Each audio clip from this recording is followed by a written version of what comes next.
여러분 안녕하세요. 손호라인입니다. 물리문제 해설 강의 네 번째 시간이고요. 이번 시간에는 31번 문제부터 40번 문제까지 풀어보도록 하겠습니다. 31번 문제 보시면 롱지튜디널 웨이브, 종파의 특성에 대해서 맞는 보기를 선택하는 문제입니다. 종파 자체는 사운드 웨이브의 특성과 같은 개념으로 보시면 되겠는데요. 정답을 바로 찾아보면 D번이라고 설명을 드릴 수가 있겠습니다. 파티클 모션의 움직임이 같은 방향으로 움직이는 것이 종파의 특성이라고 보시면 되겠고요. 반대로 퍼펜디큘라, 수직으로 움직이는 것은 종파가 아닌 트랜스버스 웨이브, 횡파의 특성과 연관이 있다라고 보시면 되겠습니다. A번 같은 경우는 오로지 사지탈 이미지만 나온다. 틀린 보기라고 볼 수 있겠고요. 랜덤하게 움직인다는 것도 연관이 없는 내용으로 설명을 드릴 수가 있겠습니다. 그 다음으로 C번 보기를 좀 혼동하신 경우가 있는데요. Acoustic Velocity, 음향의 속도가 1540은 맞는데 끊임없이 유지가 되는 것이 아니라 매질에 따라서는 속도가 달라질 수 있다는 점, 이 문장을 통해서 차이점을 기억을 좀 해두시면 되겠습니다. 다음 넘어가서 32번 문제 보겠습니다. 문장을 보시면 레날 시스트를 검사해서 매저를 하였는데 35mm로 측정이 되었대요. 여기 있는 값과 같은 값을 가지고 있는 보기를 선택하는 문제입니다. 쉽게 말해서 단위 변환을 하는 문제고요. 간단하게 풀어볼 수 있는 문제 패턴이라고 보시면 되겠습니다.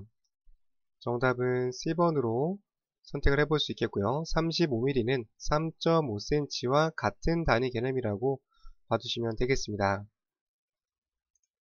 다음 넘어가서 33번 문제 보겠습니다. 이 문제 같은 경우는 물리적으로 조금 더 깊은 내용을 다루고 있는데요. SPL 시험과는 크게 연관이 없는 패턴이라고 설명을 드릴 수가 있겠습니다. 강도를 측정해서 표현하는데 로그법으로 나타낼 때 어떤 식으로 표현되는지 물어보는 유형인데요. 이 단어 자체 좀 어렵죠. 그래서 간단하게 정답은 데시벨이라는 거 정도만 체크해 두시고요. 디테일하게 깊은 내용까지는 그게 시험 준비에 있어서 중요하지 않다는 점 봐두시면 되겠습니다. 다음 넘어가서 34번 문제 보겠습니다. 이 문제는 물리 이론 강의에서도 강조를 드렸던 부분인데요. 프리픽스에 관련된 내용이라고 보시면 되겠습니다. 10의 마이너스 3승과 같이 표현할 수 있는 그런 보기를 선택하는 내용인데요. 정답을 찾아보면 B번에 있는 밀리라는 표현과 연관이 있다라고 보시면 되겠습니다. 그래서 어떠한 특정 수치가 나왔을 때 이 단위를 어떤 식으로 다르게 표기할 수 있는지 이 프리픽스에 대해서는 정리가 필요하다라고 설명을 드릴 수가 있겠습니다. 넘어가서 다음 35번 문제 보겠습니다. 문제를 보시면 울트라사운드 웨이브에서 주파수의 정의를 나타내는 문장을 선택하는 문제입니다. 이런 경우는 또 디테일하게 하나씩 보기보다는 바로 정답을 찾은 다음에 주파수의 정의를 정리하시는 게 보다 효율적이라고 볼 수 있겠는데요. 정답을 찾아보면 C번에 있는 Number of Cycle per Second가 주파수를 가장 잘 나타내주는 그런 문장이라고 보시면 되겠습니다. 다음 넘어가서 36번 문제 보겠습니다. 이 문제 또한 단위 변환과 관련된 문제인데요. 도플러 초음파를 적용하고 있는데 PRF, 펄스 리피티션 프리퀀시, 펄스 반복 주파수가 13kHz로 디스플레이 되어져 있대요. 이것과 같이 표현할 수 있는 단위를 찾는 문제입니다. 뒤쪽에 kHz가 되어져 있죠. kHz는 0이 3개 붙기 때문에 13000Hz D번에 있는 보기를 정답으로 선택해 볼 수 있겠습니다. 바로 밑에 있는 37번 문제 보겠습니다. 이전 강의에서 설명을 드렸던 부분이고요. 전파 속도가 진행이 될 때 압력이 증가하는 구간을 부르는 용어를 찾는 내용입니다.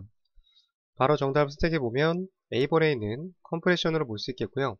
반대로 압력이 떨어지는 구간은 C번에 있는 레어팩션이라는 점 다시 한번 기억을 좀 해두시면 되겠습니다. 다음 38번 문제 보겠습니다.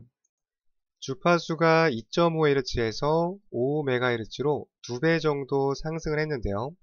이런 상황에서 파장이 어떻게 변하는지를 묻는 문제입니다. 간단한 계산 문제라고도 볼 수 있고 기본 개념을 알고 있어야지만 풀 수 있는 패턴인데요. 중요하게 잘 나오는 유형이라는 것도 강조를 드리도록 하겠습니다. 주파수가 증가하게 되면 파장은 반대로 감소하게 되겠죠.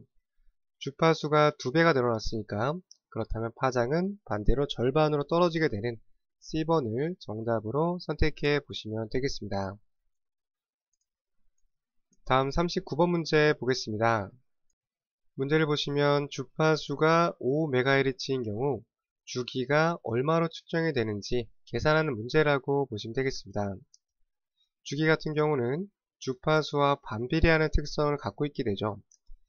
5MHz라고 했으니까 5에다가 MHz는 0이 6개가 있습니다.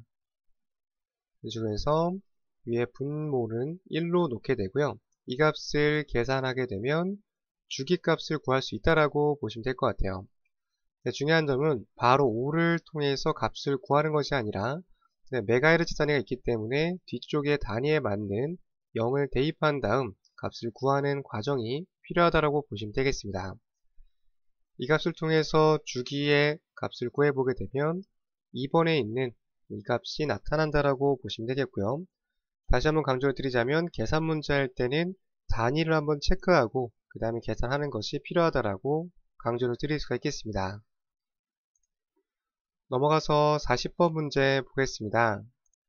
이 문제 또한 기본 개념을 물어보는 내용인데요. 웨이브랭스, 파장과 연관되는 두 가지 팩터를 물어보고 있어요. 파장의 공식을 알고 있으면 쉽게 풀 수 있는 문제인데요. 파장은 주파수분의 전파 속도라고 볼 수 있습니다. 두 가지는 반비례하는 특성을 갖게 되죠.